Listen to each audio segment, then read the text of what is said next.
In today's show, we're talking all things Trailblazers 2024-2025 schedule. It's out, and here's everything you need to know. Welcome to Locked On Blazers. Let's get into it.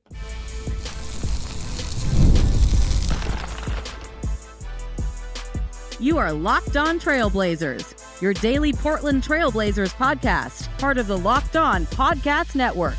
Your team every day. What's up, world? It's your past first point guard and Trailblazers reporter, Mike Richmond. You are listening to another episode of Locked On Blazers, part of the Locked On Podcast Network, available wherever you get podcasts and also on YouTube. Thanks for making this show your first listen. Coming at you 3 days a week, all August long and into the first couple weeks of September. Then we'll be back rolling 5 days a week as the season gets going. But for now, join us for our Monday, Wednesday, and Friday shows back until the season ramps back up. In today's program, we're talking all things Blazers schedule. The end of last week, on Thursday of last week, the Blazers released their schedule for the 2024-2025 season. The schedule of NBA scheduling event, they try to make it more of a thing than it probably is, but it gets you, it can get you hyped for the season, get you kind of a look at what is to come and give you some sort of concrete things to look at. So we're going to break down everything you need to know about the schedule in today's program. We'll talk the numbers, the trips, the homestands, everything that you need to do to get set. And then I want to close the show and tell you the big thing that this means. What does the schedule mean? I have a big reveal in the third segment. What does it all mean now that we know that the schedule is out? So make sure you stick around for that. Let's start with the numbers you need to know. I'm going to run through all 82 games. Just kidding. I think in general, the season is a little bit too long to say like, in August when it comes out, in March, here's the thing. Like, you can see the road games, right? And you can kind of guess what's going to be a hard stretch and what's not. But because of health and other things, like it's relatively hard to predict like more than maybe 10 games out. Once the season even gets rolling, certainly in August, it's way too early, but once the season gets rolling, it's hard to predict like really far out kind of, hey, this is going to be this way. It's like, some teams get hot and you play them when they're hot. Some teams go cold and they had injuries and you play them when they're cold. And it's just like what once looked like a very tough stretch is no longer that. But I think to start the season, the Blazers have what appears to be a pretty hard schedule. Things begin Wednesday, October 23rd at the Moda Center. The Blazers season opener is also their home opener. They will host the Golden State Warriors. And welcome back to the building, Terry Stotts, an assistant coach now on Steve Kerr's staff. I'm going to assume that Stotts makes it through training camp this time and doesn't quit due to the incompetence of his coworkers, like the last gig he had. So that'll be a fun little opener for Terry back in the building. I'm sure they'll recognize him in some way. The Blazers love their alumni. I don't think he'll get the two video treatment that Damian Lillard got, the double tribute video treatment, but I'm sure he'll get showed on the Jumbotron and you'll get to cheer for him if you're in the building. So that kicks things off October 23rd. Then back-to-back home games against the Pelicans. So your first three, Warriors, Pelicans, then a little road trip at Sacramento at Clippers. That's your first 5 games. I think a 5-game chunk is about the most you can really take and say, ooh, okay, that looks like a little bit. You can take as much as you want. For me, I'm most comfortable in probably 5-game chunks, like about a week of action. It's about 4 or 5 games. The thing that sticks out to me, though, when I look at the Blazers' schedule, and it's available on their website and various other places if you're looking for it, their first 13 games are against the Western Conference. And the West is so deep. There's not like, the Blazers are probably the worst team in the West. So like every team they play in the West is probably better than them. So it's like the first 13 in the West, that's tough. They don't play a Eastern Conference team till their 14th game of the season when they play the Atlanta Hawks. And in fact, it is West heavy to begin this thing. 30 of their first 33 games are against the Western Conference. And in fact, through the year 2024, up until the calendar flips in 2025, they played just 3 Eastern Conference opponents. Atlanta, at Indy, and then home against Philly on December 31st. that means they're not going to the East Coast until the year flips. The way the calendars is the way the NBA calendar works is you play every team in the opposite conference. So for the Blazers, it's the East. You play home and home. So you play each team twice. You play most teams in the West 4 times, and a couple of them you play, or 3 of them you play 3, or 4 of them you play 3. And then now, due to the in-season tournament, only 80 games get announced. So the Blazers will have 2 other games based on how the in-season tournament plays itself out. But those teams will naturally, because of the way it works, be against Western Conference teams. So how you get 30 of 33 is because there's 2 games that are not on the calendar that are going to come up in the second week of December that are both against Western Conference opponents. That's tough. Not that there aren't good teams in the East, but there are fewer good teams in the East. I think there's pretty clearly 8 good teams in the East and 7 not so good teams in the East, depending on your opinion of the Toronto Raptors. The West just doesn't have that. They've got probably 11, 12 pretty darn competitive teams, depending on how competitive Houston and San Antonio are. They're it's going to be tough. They got a bunch of teams trying to win games. So to start your season with that many games against, it's not that the West teams are the middle of the West is so much better than the middle of the East. I don't mean to say that. There's just not, there are clearly teams in the bottom half of the Eastern Conference that are maybe not that into winning. And the West has mostly competitive teams. Like the Lakers, who are a play-in team, right? They're not going to be a team that pulls the plug and tanks. That's not a direction they're going to go. Same with the Warriors, I would say. They're probably one of those fringy playoff teams. If things break right, they're above that, but they're a play-in team. They're going to be competitive. They're going to be trying to win, particularly in December. These are competitive basketball teams. And to start with this many games against the West, welcome to the program. This isn't going to, like I said, I don't know if I'm willing to project that far out in terms of how tough the schedule is or anything like that. But it strikes me how few Eastern Conference opponents you get early in the season. The Blazers are going to get thrown into the fire. The nature of the beast is that they play in the Western Conference. They're going to play more games against good teams. Yeah, it happens in December. Just three games against the East until the calendar flips. In terms of air miles, the Blazers, according to positiveresidual.com, which I think does a really, really good job of breaking down the schedule. They have the Blazers with the second most air miles traveled ahead of only Minnesota, depending on how you want to score it, ahead or behind. I know Casey Holdall of trailblazers.com reported the Blazers were going to travel the most air miles. I don't think this really matters in the grand scheme of things. Minnesota's got 49.9 that's 49,900, and the Blazers have 48.9 according to positive residual. We're talking 1,000 miles somewhere in there, depending on how you count it. The point is that the Blazers are geographically isolated and that they're going to always be among the league leaders. I don't think since I've covered the team over the last decade that they've been any lower than 4th in terms of miles traveled, and they're typically in the top 2 with another team in the West. It's just kind of the nature of how the continental United States is shaped and where the Blazers are located. Travel matters a little bit. The league has cut down on travel some with more of these baseball-style series where you play the same team in the same city, back-to-back games or consecutive games, not always on back-to-back nights. They have prioritized longer road trips. So instead of going out for 3 and coming back, so you're in the air more, it's the Blazers play, 5, at least have 3 road trips, at least 5 games, including a 7-gamer. You're just out a little, you're away from home a little bit longer, but it cuts down on total air miles. That matters. That will get you there. But Portland is always going to be part of their thing. That's just the nature of the beast. They play 13 back-to-backs, the Blazers do this year, which is tied for the fewest in the league with 5 other teams. Orlando, the Lakers, the Mavericks, the Bulls, and also the Celtics all play 13. The league average is 14.9. So the league average this year is basically 15 back-to-backs, which is up from a season ago. What the hell?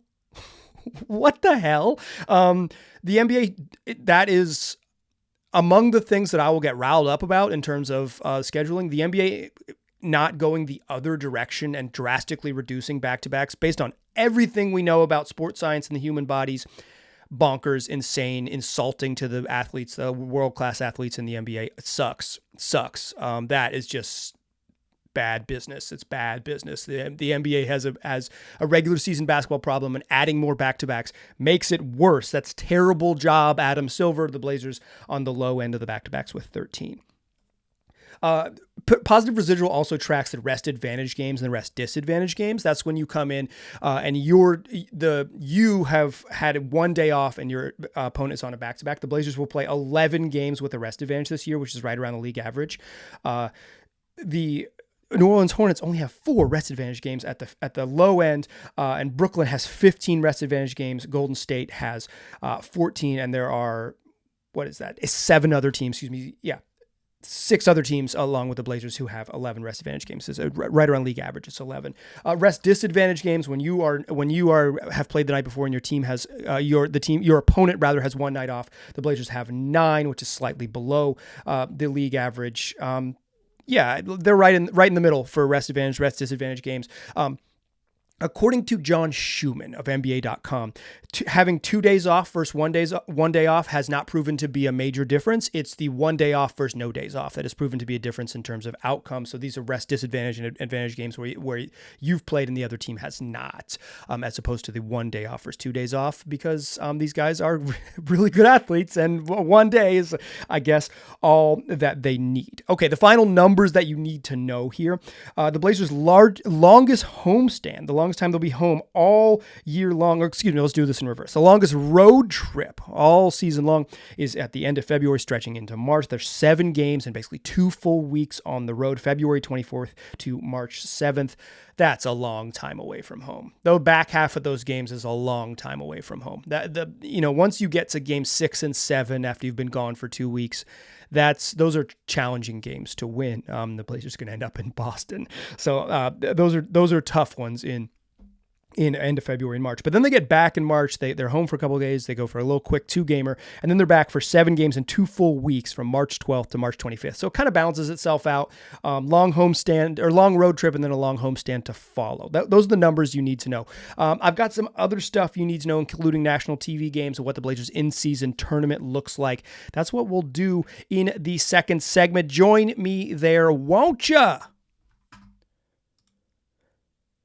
First, though, I want to tell you that today's show is brought to you by Gametime. It's the place for last-minute tickets. It's the place that rewards you for procrastinating. Up to 60% off.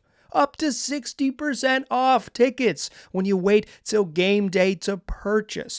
Plus, they got flash deals. So if you're looking ahead, they say, hey, if you buy right now, you can get steeply discounted tickets. They got section deals where you say, I'd like to sit here, and Gametime will reward you for being a little bit flexible and find you the cheapest seat and a great deal in that spot. What I like is what you see is what you get pricing. The app is super clean and super easy to use. You pull it up, you search for whatever venue you're looking for. That venue is going to pull up on your phone a map of it with tickets and prices all over. And if it says it's going to cost you $54, when you get to checkout, you pay $54. It is super, super simple. Take the guesswork out of buying tickets with Gametime. Download the Gametime app, create an account, use the code LOCKEDONNBA, get $20 off your first purchase. Again, terms apply. Create an account, use that redemption code LOCKEDONNBA. That's LOCKEDONNBA. You'll get $20 off. Download Gametime today. Last minute tickets, lowest prices guaranteed. All right, let's keep it rolling. More schedule talk for you. In addition to the Blazers game, so they're going to be on the road a lot. That's natural. They're a little on the low end of back-to-backs. That's good news. They're pretty neutral for rest advantage or rest disadvantage games, and they start off this a challenging West heavy begin to things. And part of the why it's West heavy is because the NBA has created this in-season tournament. It's now called the Emirates NBA Cup. I'm not going to be using the branding. What does that mean? They sold it. They sold it to the Emirates Airlines. Congratulations. The in-season tournament. It just by virtue, you're going to play more teams in your conference early in the season, because it was all Tuesdays and Fridays in November, all of last season, the first year that they introduced it. But the first Tuesday in November this year is Election Day. The NBA takes Election Day off so you can get out and vote. Our jobs typically is not a holiday for jobs, so if you still are an in-person voter, you do have to go to your job. But at least the NBA won't. If you work in the NBA, at least it won't interfere. And I do think some NBA teams, it's not how it works in Oregon, but some NBA teams make their arenas into polling places. It's like good for democracy to make voting a little bit easier. In any case, the reason that they've bumped the in-season schedule, the in-season tournament back, and so your schedule is going to be just naturally in Tuesdays for the second week in November into the first week of December. Tuesdays and Fridays you're going to play in-season tournament games against Western Conference opponents. The way it works is that each teams are separated into 6 5-team groups. How it works is, teams are put into tiers based on their record in the previous season, and then randomly selected one team from each tier into the groups. The Blazers group is Minnesota, the Los Angeles Clippers, the Sacramento Kings, and the Houston Rockets. The in-season tournament kicks off on November 12th against Minnesota and then wraps up at the Clippers on December 3rd. So you're going to play 4 games against those teams. These are just regular season games. They don't matter except if you win. And if you win, and in the past 4-0, you likely need to go undefeated, at the very least 3-1 with a big point differential. But if you win those games, you move on to the semifinals, and then you would elimination rounds, and you would move on from there to the championship and get a chance at a trophy like the Lakers did. Big hang the banner, Lakers. It's the only thing you're winning. I think the in-season tournament's fun because it juices some regular season games. I think it's fine. I have no problem with it because it's not a true tournament. Like, you're just playing regular season games that have a little bit of juice. You wear fun jerseys. Last year they had fun courts. I think when you got to the elimination rounds, the games had a little more stakes. I know that TV wise, the Lakers Pacers championship game did really good numbers in December, which is tough for the NBA because they don't have a way to juice the games because they play too many back-to-backs because they don't care about the regular season at all. But I think it's good. I think it's mostly harmless because these are just games you would play anyways, and they're just adding fake stakes. And if you want to buy into the fake stakes, they become more fun. But because of that, you're going to play 4 games against these teams in the West, and then you're going to play 2 other games, and those are likely those are. The Blazers are unlikely to advance, so they're going to play some other teams based on the draw and the cut and how things work. I believe how it works is they will play 2 other Western Conference opponents based on my read of the schedule. You're just in November, December, you're going to be heavy. You're going to be naturally heavy on teams in your own conference, and that's kind of working up. That's kind of where the Blazers ended up on this thing. I don't know. I think making fake stakes to make the regular season more important is probably the only way it works. And I will watch these games regardless, so I won't complain about them. And if the Blazers do happen to go 4-0 and beat the Wolves and the Clippers and the Kings and the Rockets, they're going to that'll be a really fun stretch in November and December, and then you'll get to root for some games with some single elimination stakes. How fun would that be? We'll see how teams. I think teams took the games with some relative seriousness last year, so we'll see how they work again this season. Okay, the other things you need to know about the Blazers. So those games will have some extra juice. The other games that have some extra juice are national TV games, except the Blazers only have one true national TV game. They play January 28th against the Milwaukee Bucks at home in Portland, and it's on TNT. That is, again, the team that Damian Lillard, former Portland Trailblazer, plays for. The last 2 years, the Blazers have had 2 games that have been on national television, and both of them now, including this season, will be when Damian Lillard returns to the arena. It's a little bit bittersweet that's when the national spotlight comes to Portland. Hey, remember him? That's a little bit rough. But I think in general, national TV games don't matter because, if you really love the team, one of the things that you will be frustrated with is that the national TV broadcasts don't love or know the team the way you do. If you're a diehard, you're listening to this particular podcast, thanks, I appreciate you. But you probably know more than the national desk, right? You probably know more about the Blazers than the national desk because you're into it. You're plugged in. You're listening to Locked On Blazers, and you're like a big time fan. You probably know more about TNT, so than the TNT crew might about the team. So it's seeing your team on national TV games is a little watered down. You're like, oh, they don't know the team like I do, and they don't even have the same connection that the local broadcast will have in terms of knowing nicknames and things like that. So it's maybe not you want it for respect, right? Like when you're a competitive team, you're like, hey, put us on TV. Put us on TV. We deserve it. We need to be on the national broadcast. And for a long time, the Blazers were getting national TV games. And I remember talking to someone who worked in Blazers broadcasting at the time, and basically the explanation was the Blazers have a great crowd. And TNT, for a late game, if they're going to have a Western Conference slot, they want a really good crowd. And they know on a Thursday night in Portland, they'll get a really good crowd. So, and to wit, I think this is true. If you look at the Kings national TV slate, almost all of them are in Sacramento because the Kings have a good crowd. If the Blazers are good again, they'll get back on national TV. For now, they're just like, they're not compelling enough to really warrant it.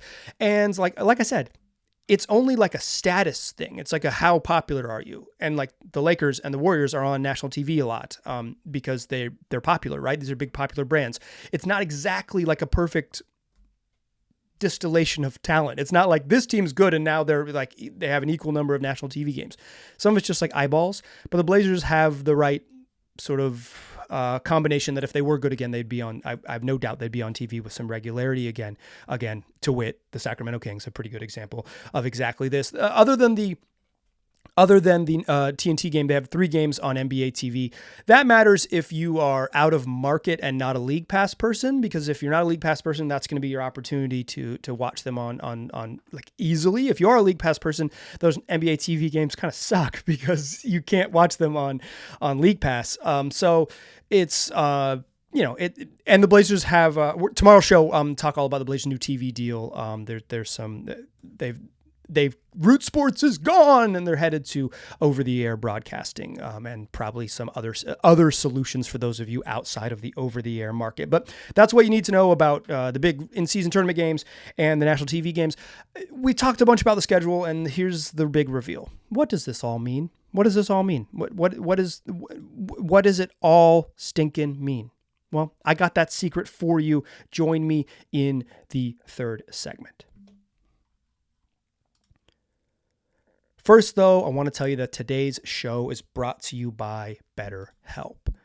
If you're going through a major traumatic event, therapy can be incredibly valuable. If you are just navigating the day-to-day bumps of life, therapy can be incredibly valuable. There's a whole bunch of ways to pursue therapy, and BetterHelp is one of the most convenient and one of the most affordable. If you're thinking about starting therapy, why not give BetterHelp a try? It's entirely online. It's designed to be convenient, flexible, suited to your schedule. You just fill out a brief questionnaire, you get matched with a licensed therapist, and then you can switch therapists anytime for no additional charge. Never skip therapy day with BetterHelp.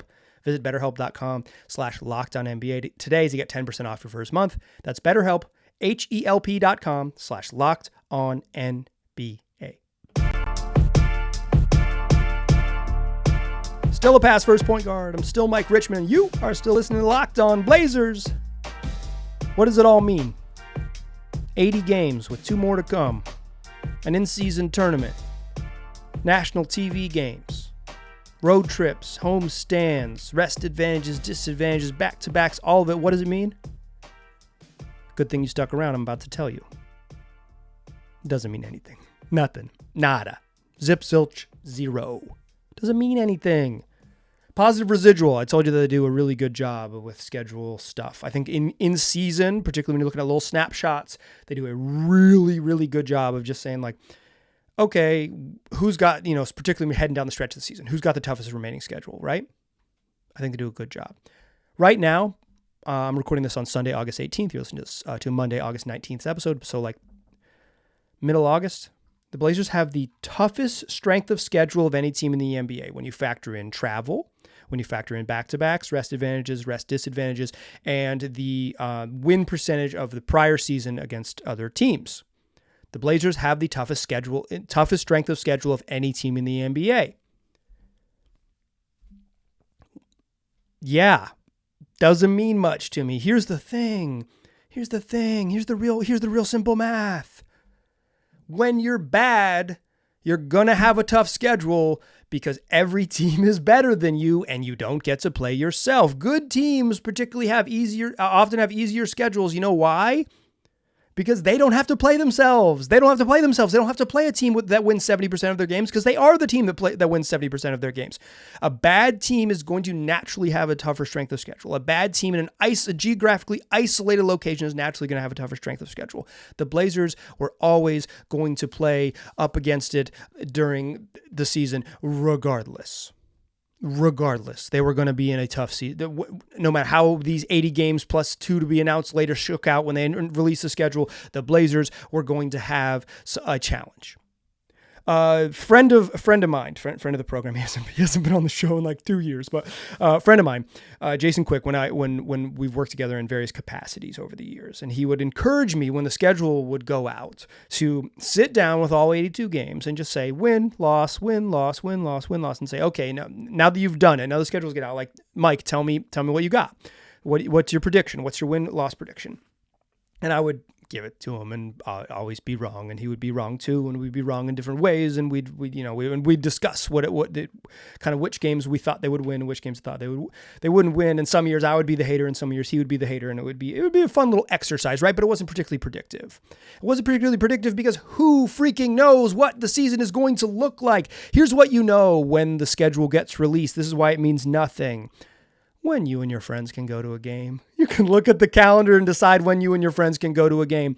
I want to go to a game this year, or I only want to go to one game this year, or I want to go to 15 games this year, whatever it is.